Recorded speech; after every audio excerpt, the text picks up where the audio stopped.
আব্দুল্লাহ ইবনে মাসউদের আম্মা, উনি গরিব মানুষ ছিলেন, মানুষের বাসায় কাজকর্ম করে তার জীবিকা নির্বাহ করতেন। গরিব মানুষ, মানুষের ঘরে যারা কাজকর্ম করে তো দুর্বল মানুষ।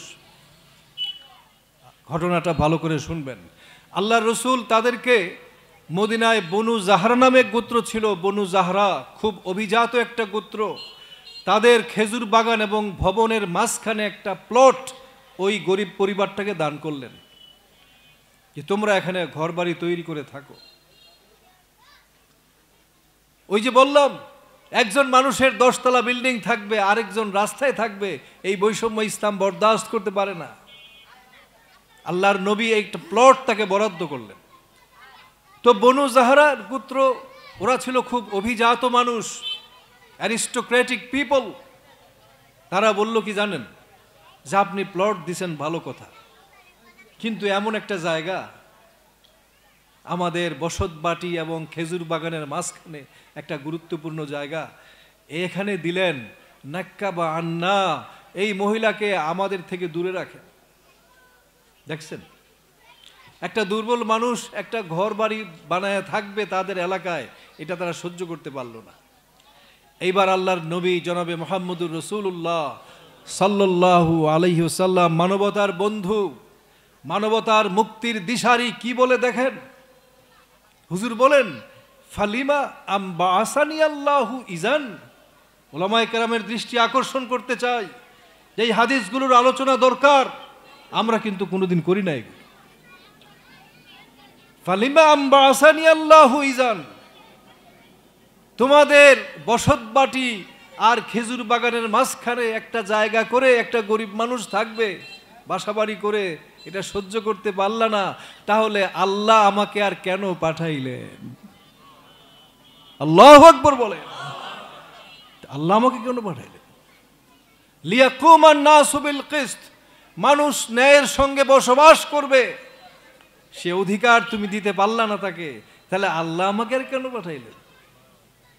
এরপরে কি বলে দেখেন, ইন্নাল্লাহা লা ইউকাদ্দিসু উম্মাতান, আল্লাহ তাআলা সেই উম্মতকে পবিত্র করবেন না যারা তাদের মধ্যে দুর্বল মানুষগুলির অধিকার দিতে প্রস্তুত হয় না। আল্লাহু আকবার বলেন, কি জোরে বলেন আল্লাহু আকবার।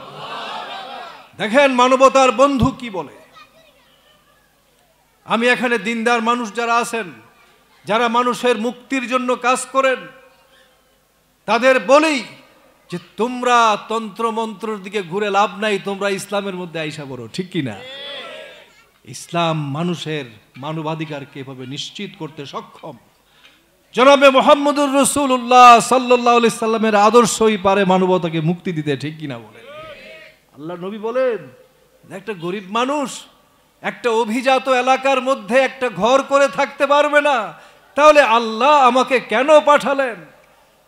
বন্ধুরা আমার, ইমানদার যুবকরা, তোমাদের বলি তোমরাও ইসলামের আদর্শগুলোকে বুঝার চেষ্টা করো।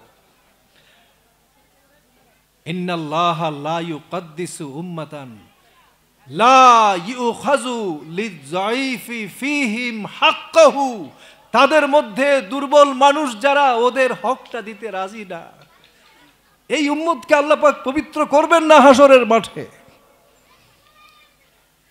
আল্লাহু আকবার, জোরে বলেন আল্লাহু আকবার।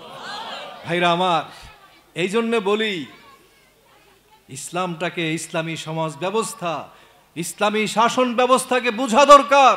অনেকে ভয় পায় ইসলাম যদি আসে বাংলাদেশে তাহলে আমাদের সব শেষ হয়ে যাবে। ভুল কথা, কিচ্ছু হবে না, বরং আপনারা সব মানুষ শান্তিতে থাকবেন। ওই জালেম শাসকদেরকে আল্লাহর নবী চিঠি লিখছিলেন না, আসলিম তাসলাম, ইসলাম গ্রহণ করো, শান্তিতে থাকবা, ঠিক কিনা বলেন? ইসলাম আসলে কোনো কষ্ট হবে না কারো, সব মানুষ মুক্তি পাবে, জাতি ধর্ম বর্ণ নির্বিশেষে সব মানুষ মুক্তি পাবে। ভাইরা কি ঠিক আছে কথা? তা ভাই, এই জন্য বলি যে দুর্বল এবং শক্তিমান এই বৈষম্য মিটিয়ে ফেলা হবে ইনশাআল্লাহ যদি ইসলাম ক্ষমতায় আসে, ঠিক কিনা বলেন? আল্লাহর নবী মানবতার বন্ধু বুখারীর একটা হাদিস আমি আপনাদের শোনাই। হুজুর বলেন, ইবগুনি ফি যুআফাইকুম, আরে তোমরা আমাকে খোঁজো, আমাকে তালাশ করো, দুর্বল মানুষগুলোর মধ্যে আমাকে তালাশ করো। কেন আপনারা ইসলামকে ভয় পান? আমি মুক্ত মনে যারা মানুষের মুক্তির জন্য সংগ্রাম করতেছেন, বিভিন্ন রাজনৈতিক দল গঠন করতেছেন, তাদেরকে বলি, তোমরা তোমাদের দলের আদর্শের মধ্যে জনাবে মুহাম্মদুর রাসূলুল্লাহ সাল্লাল্লাহু আলাইহি সাল্লামকে আদর্শ হিসেবে স্বীকৃতি দাও, তাহলে শান্তি পাইবা, তাহলে মানুষের মুক্তি তোমরা আনতে পারবা। ঠিক কিনা বলে? ভাইরা আমার, সমাজের মধ্যে গরিব মানুষ আছে না, বড়লোক আছে না? এই দুইয়ের বৈষম্য মিটায়ে ফেলার জন্য আল্লাহর নবী কাজ করেছেন। আল্লাহর রাসূল তার শাসন আমলে যে সমস্ত এলাকাগুলোতে ইসলামী শাসন ব্যবস্থার ইসলামী শাসনের অধীনে যেই এলাকাগুলো এসেছিল, সেখানে যখন গভর্নর নিযুক্ত করতেন, শাসক নিযুক্ত করতেন, তাদেরকে কি বলতেন জানেন? যে তুখাযু মিন আগনিয়াইহিম ফাতুরাদ্দু আলা ফুকারাইহিম, তুমি তোমার দেশের ভূখণ্ডের বড় লোকদের থেকে যাকাতগুলো আদায় করবা, আর ওই দেশেরই গরিব মানুষগুলোর মধ্যে সেগুলো ফিরাই দিবা। সুবহানাল্লাহ বলবেন না? ধনী গরিবের মানুষ ক্ষুধার্ত থাকা হলো সবচেয়ে বেশি কষ্ট। ঠিক কিনা বলেন? এই যে উন্নয়ন করছিল বিগত সরকার, ভালো উন্নয়নকে আমরা খারাপ বলি না, কিন্তু সব উন্নয়নের আগে বেশি জরুরি হচ্ছে মানুষের পেটের মধ্যে একটু ভাত যাওয়া। ঠিক কিনা বলেন? কারণ ক্ষুধা মানুষ সহ্য করতে পারে না। এই জন্য আল্লাহ রসুল বলছেন না, মা আমানা বি, ওই লোক আমার প্রতি ঈমান আনে নাই যার প্রতিবেশী অভুক্ত থাকে, পেট পুরে খায় ঘুমায়, ওই লোক আমার প্রতি ঈমান আনে নাই। ভাইরা আমার, দেখেন, প্রাদেশিক শাসনকর্তাদের নিযুক্ত করার সময় কথাটা বলে দিতেন যে তোমার একটা বড় কাজ হইল যে তুমি ওদের ধনী মানুষগুলো থেকে যাকাতগুলো উসুল করবা, ঠিক মতো উসুল করবা, আর ওদের গরিব মানুষগুলোর মধ্যে এটা ফিরাই দিবা। কি অর্থনীতি দেখছেন, সুন্দর অর্থনীতি। ওয়াল্লাযীনা ফি আমওয়ালিহিম হাক্কুম মা'লুম লিস-সাইলি ওয়াল মাহরুম। কেনই বা করবেন না এমন অর্থনীতি?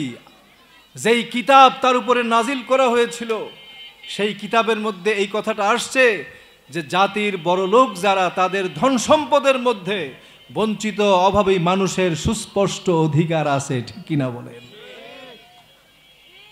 আল্লাহর মহান পয়গম্বর ধনী গরিবের এই পার্থক্য গুছানোর জন্য তিনি কাজ করেছেন।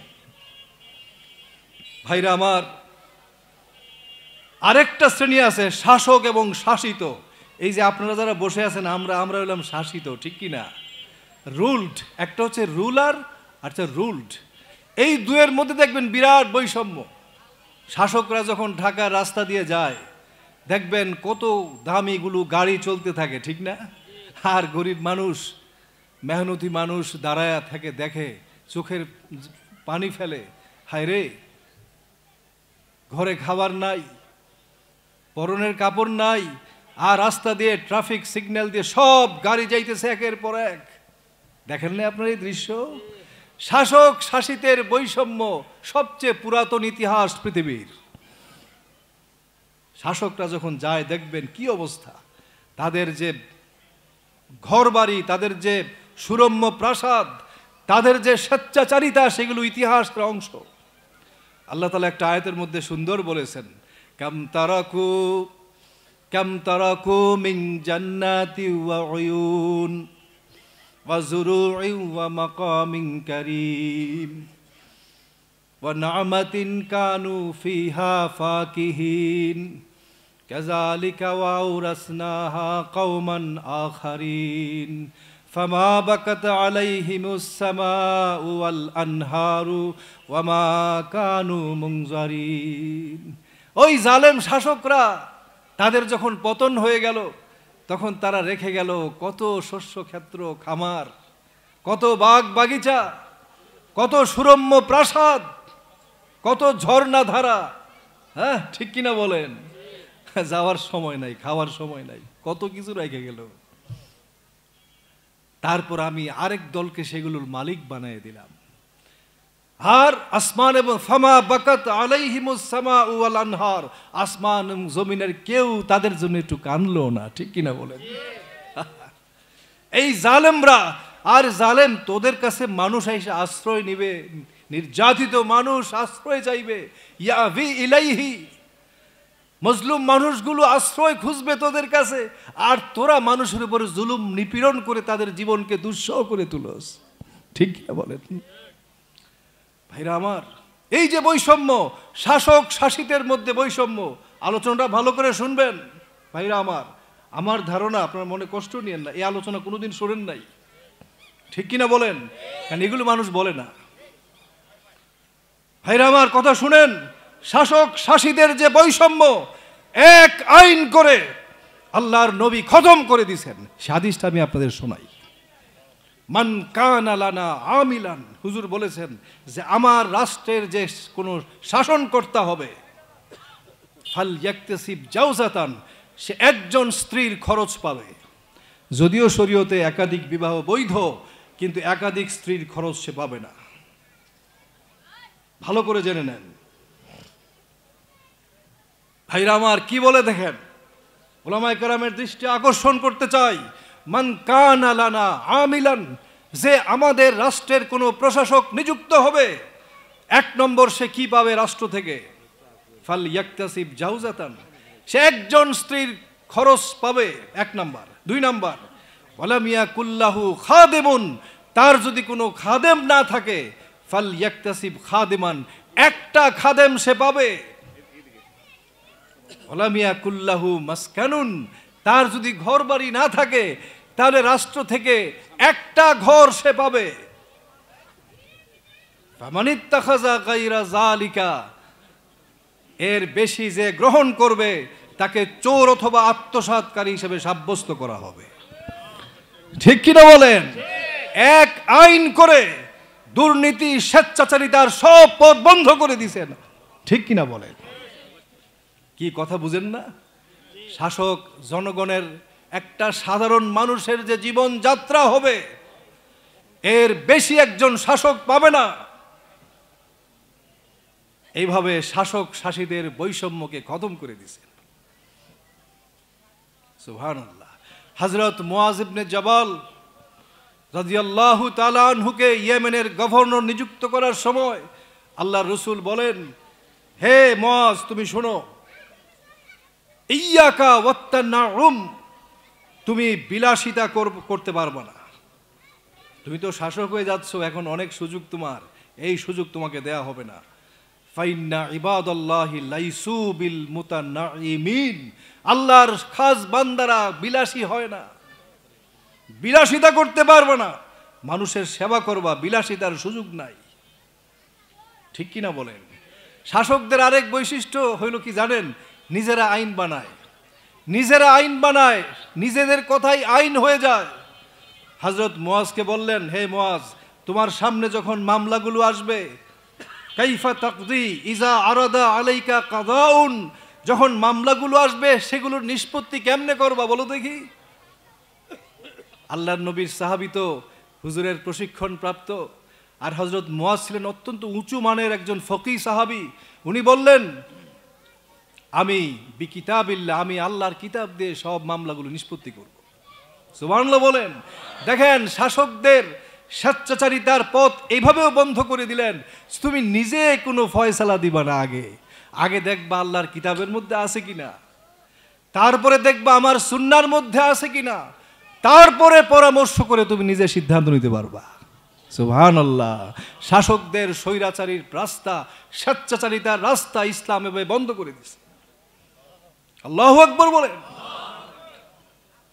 আর সর্বশেষে এই হযরত মুআযকে যখন বিদায় দিচ্ছিলেন, হযরত মুআয যখন ঘোড়ার রেকাবের মধ্যে পা রাখতেছিলেন, সব শেষ তাকে যে নসিহতটা করেছেন, ইয়া মুআযু আহসিন খুলকাকা লিন-নাস, তুমি, তোমার প্রতি আমার শেষ কথা হইল, তোমার জনগণ যারা আছে তাদের সঙ্গে একটু ভালো ব্যবহার করবা। শাসকদের আচরণ দেখেন না, ওরে বাবা, কাছেই যাওয়া যায় না, ঠিক কিনা? হ্যাঁ, গরম। আল্লাহর নবী এমন শাসক বানায় দিয়ে গেছেন। ওমরে ফারুক যখন তার প্রাদেশিক শাসনকর্তাদের নিযুক্ত করতেন তখন অনেকগুলো শর্ত দিতেন। তার মধ্যে একটা শর্ত কি থাকতো জানেন? ওয়ালা তুগলিকু আবওয়াবাকুম দুনা হাওয়াইজিন নাস। হে প্রশাসক, জনগণ যখন তার অভাব নিয়ে কষ্ট নিয়ে তোমার দরজায় আসবে, কোনো দারোয়ান রাখতে পারবে না, সরাসরি যেন তোমার কাছে যে প্রবেশ করতে পারে সেই ব্যবস্থা করবা। সুবহানাল্লাহ। ভাইরা আমার, মুসলিম ভাইরা, আমি আপনাদের উদাত্ত আহ্বান জানাই, আজকে যদি শান্তি চাই, আজকে এদেশের মানুষ ১৫০০ মানুষ শহীদ হয়ে গেছে, হাজার হাজার মানুষ পঙ্গুত্ব বরণ করছে। তাদের স্বপ্ন কি ছিল? একটা সুন্দর বাংলাদেশ, বৈষম্যমুক্ত বাংলাদেশ, ঠিক কিনা বলেন? এই তো সেই বাংলাদেশ যদি আমরা পাইতে চাই, তাহলে আজকে আদর্শ হিসাবে গ্রহণ করতে হবে কাকে বলেন তো? জনাবে মুহাম্মদুর রাসূলুল্লাহ সাল্লাল্লাহু আলাইহি সাল্লাম। লাকাদ কানা লাকুম ফি রাসূলিল্লাহি উসওয়াতুন হাসানাহ। ইমানদারের কাছে, লিমান কানা ইয়ারজুল্লাহ, যে ব্যক্তি আল্লাহকে চায়, আখিরাতের দিবসকে যে চায়। একজন কাফেরের কাছে অন্য কেউ আদর্শ হইতে পারে, ঠিক যে ইমানদারের কাছে যে আল্লাহকে চায় তার কাছে একমাত্র আদর্শ, একমাত্র উত্তম আদর্শ হচ্ছেন শেষ নবী জনাবে মুহাম্মদুর রাসূলুল্লাহ সাল্লাল্লাহু আলাইহি সাল্লাম, ঠিক কিনা বলেন? সেই জন্য আমি আর কথা দীর্ঘ করতে চাই না, আমি বেশি কথা বলতে পারি না। আমি আপনাদের অনুরোধ করি, আজকে এই বাংলাদেশে আসুন আমরা সবাই মিলে এমন কিছু মানুষ তৈরি করি, যেই মানুষগুলো সত্যিকারভাবে আল্লাহর রসুলের আদর্শকে আঁকড়ে ধরবে, ঠিক কিনা বলেন? আমরা যদি একদল এরকম লোক তৈরি না করি, যারা আল্লাহর নবীর আদর্শে, যারা আদর্শবান, এরকম একটা গ্রুপ তৈরি করতে না পারলে কিন্তু সেই আদর্শ কোনোদিন আসবে না, ঠিক না? আল্লাহ তাআলা একটা আয়াতের মধ্যে সুন্দর বলেছেন, ওয়া মিম্মান খালাকনা উম্মাতুন ইয়াহদুনা বিল হাক্কি ওয়া বিহি ইয়াদিলুন। প্রশংসা করেছেন আল্লাহ পাক যে আমি আমার সব মানুষের মধ্যে এমন কিছু মানুষ বানায় রাখছি যারা কি করে, ইয়াহদুনা বিল হক, যারা হকের সঙ্গে মানুষকে পথ দেখায়, আর ওয়া বিহি ইয়াদিলুন, আর হকের মাধ্যমেই মানুষের মধ্যে ন্যায়ের সঙ্গে কাজ করে। এমন একটা গ্রুপ, এমন একদল মানুষ আমাদের তৈরি করতে হবে, ঠিক কিনা বলেন? সেই মানুষ তৈরি না করলে বয়ান করতে পারবো আমরা ঠিকই, 1000 বছর বয়ান করতে পারবো, কিন্তু সেই আদর্শের সন্ধান মানুষ পাবে না, ঠিক কিনা বলেন? এই জন্য আমি বলি, ইনশাআল্লাহ আল্লাহর রসুল জনাবে মুহাম্মদুর রাসূলুল্লাহ অনাগত মানুষকে সান্ত্বনা দিছেন। আমি কথাটা শেষ করে দিই হাদিসটা বলে। আল্লাহর নবী সান্ত্বনা দিছেন যে তোমরা এত চিন্তা করো না, দুনিয়ার নিপীড়িত মানুষকে, আজকে দেখেন গাজাতে, এই আজকেও পত্রিকায় পড়ে আসলাম একটু আগে, 171 জন মানুষকে হত্যা করে ফেলা হয়েছে। এই গত 1 বছর 2 মাসে প্রায় লক্ষ মানুষকে হত্যা করা হয়েছে, তো গোটা দুনিয়া নীরব, ঠিক কিনা বলেন? ভাইরা আমার, আল্লাহর নবী এই মজলুম মানুষকে সান্ত্বনা দিছেন, ইয়ামলাউল আরদা কিসতা ওয়া আদলা, তোমরা এত নিরাশ হয়েও না, সামনে হযরত ঈসা ইবনে মারিয়ম আসতেছেন, হযরত মাহদী আসতেছেন, গোটা পৃথিবীকে ন্যায় এবং সুবিচারে ভর্তি করে দিবেন। কামা মুলিআত যুলমাউ ওয়া জাওরা, এই অবিশ্বাসীরা পৃথিবীটার মধ্যে জুলুম অত্যাচার যেভাবে ভর্তি করে রাখছিল, ঠিক অনুরূপভাবে গোটা পৃথিবীটার মধ্যে ন্যায় এবং সুবিচারে তিনি ভর্তি করে দিবেন। আলহামদুলিল্লাহ বলেন। সুতরাং আজকে মুসলমান ভাইদেরকে বলি, যারা মানুষের মুক্তির জন্য সংগ্রাম করেন, সবাইকে বলি, দল মত নির্বিশেষে সবাই আসেন, সবাই মিলে আমরা একটা জিনিসে ঐক্যমত হই। আজকে অনেক সংস্কার কমিশন গঠন করা হয়েছে, রিফর্ম কমিশন অনেক গঠন করা হয়েছে। সংস্কার কমিশনের যারা দায়িত্বশীল আছেন তাদেরকে বলি যে আপনারা এত ঘোরাঘুরি করে কোনো লাভ পাবেন না, কোনো কিচ্ছু হবে না যদি আল্লাহর নবীকে গ্রহণ না করেন, আল্লাহর নবীর আদর্শকে গ্রহণ না করেন। হাজার সংস্কার করেও জাতির কোনো কল্যাণ হবে না। সুতরাং আজকে এই জাতি যে রক্ত দিল, যে স্বপ্ন দেখলো, সেই স্বপ্নকে পূরণ করতে হলে আসুন সবাই মিলে ঐক্যবদ্ধ হয়ে আমরা জাতিকে ঐক্যবদ্ধ রাখতে হবে। আজকে এই বাংলাদেশের বিরুদ্ধে পার্শ্ববর্তী মুশরিকরা আমাদের বিরুদ্ধে চক্রান্ত করে চলছে, ঠিক কিনা বলেন? এই চক্রান্তের মোকাবেলায় দেশপ্রেমিক সমস্ত মানুষ, ইসলামপন্থী মানুষ, দেশের স্বাধীনতায় বিশ্বাসী সব মানুষকে ঐক্যবদ্ধ থেকে এই ষড়যন্ত্রের সমস্ত জালকে ছিন্ন করে দিতে হবে, ঠিক কিনা ভাই? আল্লাহ তাআলার কাছে দোয়া করি, আমার জন্য আপনারা দোয়া করবেন। এই কথাগুলো যদি আপনাদের কোনো উপকারে আসে, আমার জন্য আপনারা একটু দোয়া করবেন যাতে আল্লাহ তাআলা আমাকে মাফ করেন। ওমা আলাইনা ইল্লাল বালাগ। আসসালামু আলাইকুম ওয়া রাহমাতুল্লাহি ওয়া বারাকাতুহু।